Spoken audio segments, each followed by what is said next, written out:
اور حضرت عبداللہ بن عمر بن عاص سے ایک روایت سن لیجئے ان رسول اللہ صلی اللہ علیہ وآلہ وسلم قال الصیام والقرآن یشفعان للعبد، روزہ بھی اور قرآن بھی بندے کے لیے شفاعت کریں گے۔ قیامت کا دن ہوگا تو یہ سفارشی بن جائیں گے،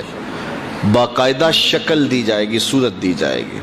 اور یہ سفارش کریں گے۔ یقول الصیام، اے رب، روزہ کہے گا اے میرے رب، انی منعتہ الطعام والشہوات بالنہار فشفینی فیہ، اے اللہ میں نے اس بندے کو روکا شہوات سے اور کھانے سے اور پینے سے تیری رضا کے لیے، تو میرے مالک میری شفاعت اس کے حق میں قبول فرما۔ وَيَقُولُ القرآن، اور قرآن کہے گا منعتہ النوم باللیل، مالک رات کے سونے سے میں نے اس کو روک دیا، سارا دن روزہ بھی رکھا، کام کاج پہ بھی گیا، روزہ کھولنے کا بعد نڈھال تھا، لیکن عشاء کی نماز ہوئی تو تراویح کے لیے پھر مسجد میں کھڑا تھا، سارا دن بھوک سے کاٹا اور رات ہوئی تو یہ قرآن سننے کے لیے تھا۔ وَيَقُولُ القرآن مَنَعْتُهُ النَّوْمَ بِاللَّيْلِ، قرآن کہے گا مالک میں نے رات کی نیند کو روک دیا تیرے لیے، فَشَفِّنِي فِيهِ، تو میری شفاعت اس کے حق میں قبول فرما۔ فَيُشَفَّعَانِ، رسول کریم فرماتے ہیں اللہ قرآن اور روزے دونوں کی سفارش کو قبول کر کے اس شخص کو جنت عطا فرما دیں۔ تو آئیے ماہ صیام میں کثرت کے ساتھ قرآن مجید کی تلاوت کریں۔ تراویح کا جو اہتمام ہوتا ہے اس میں پورا قرآن سننا چاہیے تاکہ قرآن مجید کی سفارش سے فیضیاب ہو سکے قیامت کے دن۔ تو یہ درمیان میں چھوڑ کے کوئی 8 پہ بھاگ گیا، کوئی 10 پہ بھاگ گیا، کوئی 4 پہ بھاگ گیا، اس کلچر کو ختم کریں اور 20 تراویح جماعت کے ساتھ پڑھیں، پورا قرآن مجید سننے کا موقع نصیب ہو۔ مسجد کی زیب و زینت ہے، رونق ہے نمازیوں سے، اور جب آدھے نمازی چھوڑ کے بھاگ جائیں تو پھر کیا کیفیت گزرتی ہوگی مسجد پر، تو اس لیے اس پہ غور کریں اور 20 تراویح پڑھ کے اس کی لذت لیں اور پورا قرآن مجید ایک جگہ پہ ہی سماعت کریں۔ حضرت ابو ہریرہ رضی اللہ تعالیٰ عنہ سے مروی حضور کا یہ فرمان بھی سنیے جو صحیح بخاری مسلم میں ہے، من صام رمضان ایمانا و احتسابا غفر له ما تقدم من ذنبہ، جو محاسبہ نفس کے ساتھ اور ایمان کے ساتھ روزے رکھتا ہے اللہ تعالیٰ اس کے پچھلے سارے گناہ معاف فرما، اس کے دامن پہ گناہ کا ایک دھبا بھی باقی نہیں رہتا۔ یہ کرم نوازیاں ہیں۔ حضور علیہ السلام ماہ صیام سے قبل خطبہ دیا کرتے تھے صحابہ کو، اور ماہ صیام کا استقبالیہ خطبہ دے کے ان کو ماہ صیام کو کیسے گزارنا ہے اس کی تعلیم دیا کرتے تھے۔ آج یہ خطبہ جو حضور نے ارشاد فرمایا وہ آپ کے سامنے رکھوں۔ حضور نے ارشاد فرمایا لوگو تمہارے اوپر ایک مہینہ جلوہ فراز ہو رہا ہے جو بہت بڑا مہینہ ہے، بڑا عظیم مہینہ ہے، جو مبارک مہینہ ہے، وہ ایسا مہینہ ہے جس کے دامن میں ایک رات ایسی ہے جو 1000 مہینے سے بہتر ہے۔ جعل اللہ صیامہ فریدہ، اللہ نے اس مہینے کے روزے کو فرض بنایا، وقیام لیلۃ تطوعا،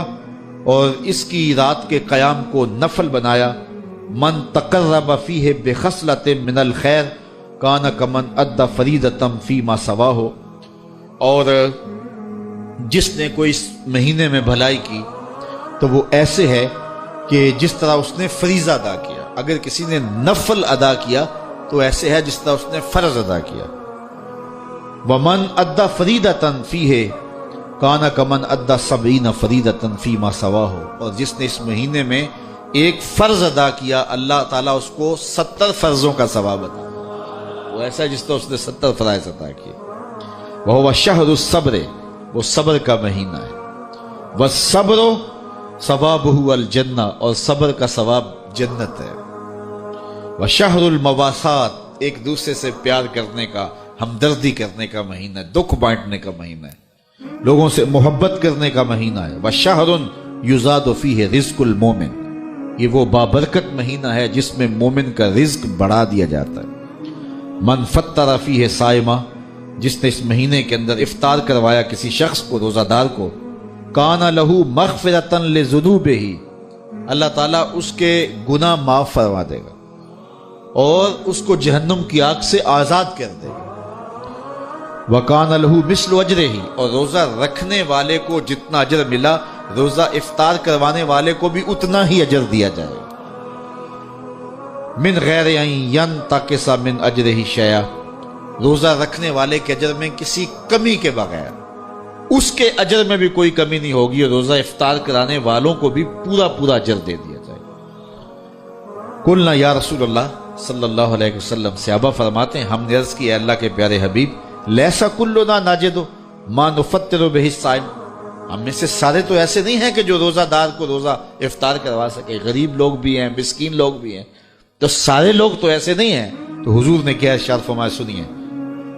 فقال رسول اللہ صلی اللہ علیہ وسلم یؤت اللہ ھذا الثواب، اللہ تعالیٰ یہ روزہ افطار کروانے کا ثواب عطا کرتا ہے، من فطر صائما، جو کسی کو افطار کروائے، علی مذقۃ لبن، دودھ کے ایک گھونٹ سے، او تمرۃ، یا ایک کھجور سے، او شربۃ من ماء، یا پانی کے ایک گھونٹ سے۔ لازمی نہیں ہے کہ بہت سموسے پکوڑے بہت کچھ پڑے ہوئے ہوں اور بڑی فرنیاں شرنیاں ہوں، نہیں، اگر صرف ایک گھونٹ پانی کا پلا دیا، ایک لسی کا گھونٹ پلا دیا، ایک کھجور کھلا دی، تو حضور نے ارشاد فرمایا اللہ اس کو بھی پورا روزہ افطار کرنے کا ثواب عطا فرمائے۔ اور آگے فرمایا واشبع صائمن، اور جس نے شراب ہو کے کھلایا، اس کو صحیح پوری فل افطاری کروائی، تو اس کا اجر کیا، سقاہ اللہ من حوضی شربۃ لا یظمأ حتی یدخل الجنہ، حضور فرمایا اللہ اس کو حوض کوثر سے جام پلائے گا یہاں تک کہ وہ جنت میں داخل ہو جائے گا، اور جنت میں داخل ہونے تک 50,000 سال کا دن ہوگا، اس کو دوبارہ پیاس بھی نہیں لگے گی۔ جب جام کوثر مل گیا، جس نے ایک گھونٹ بھی پی لیا، اس کو پھر پورا حشر کا دن پیاس نہیں لگے گی۔ وَهُوَ شَهْرٌ أَوَّلُهُ رَحْمَةٌ، فرمایا یہ وہ مہینہ ہے جس کا پہلا عشرہ رحمت ہے،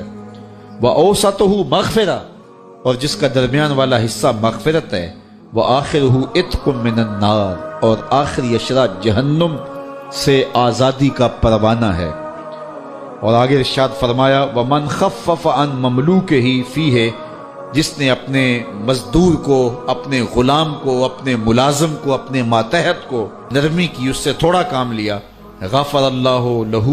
وآتقہ من النار، اللہ اس کے گناہ بھی بخش دے گا اور اس کو جہنم کی آگ سے آزادی بھی عطا فرمائے۔ تو یہ وہ بابرکت مہینہ ہے جو اللہ کی رحمتوں اور کرم نوازیوں کا